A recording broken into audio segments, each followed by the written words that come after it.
Imagínate que luego...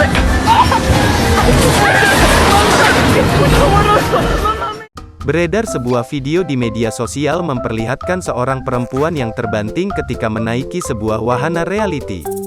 Diunggah akun @ngakaksehat pada Rabu, tanggal 9 Maret tahun 2022, diperlihatkan dalam video seorang perempuan yang duduk di sebuah wahana virtual reality.